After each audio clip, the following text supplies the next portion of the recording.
கேள்வி எண் 8 மீப்போவா காண்கன்னு சொல்லிட்டு 3 சமன்பாடுகள் கொடுத்துருக்காங்க. மீப்போவானா என்னது? HCF கண்டுபிடிக்கணும். ஃபஸ்ட்டு சமன்பாடுகள் 3ஐயும் பிரித்து எழுதணும்.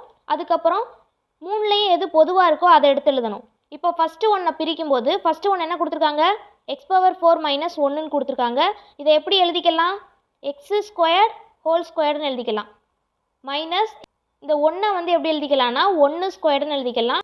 a² - b² ஃபார்முலா படி இருக்குது. அப்போ ஃபார்முலாவை எடுத்து எழுதிட்டு ஏக்கு பதிலாக x²னும் பிக்கு பதிலாக 1ன்னு அப்ளை பண்ணுறோம். அப்ளை பண்ணும்போது எப்படி எழுதிக்கலாம்? x² + 1 x² - 1. இப்போ இந்த டேமை வந்து பார்த்தா அப்படியே எழுதுகிறோம். இந்த டேமை எப்படி எழுதிக்கலாம்? x² - 1² எழுதிக்கலாம். அதாவது ஒரு வேரியபிள் இருந்து பக்கத்தில் ஒரு நம்பர் இருந்துச்சுன்னா இதோட அடுக்கில் என்ன இருக்கோ அதுதான் பக்கத்தில் உள்ள நம்பருக்கும் வரும். அடுத்து இந்த டேம் அப்படியே எழுதுகிறோம். இப்போ இது திரும்பவும் a² - b² ஃபார்முலா படி இருக்குது.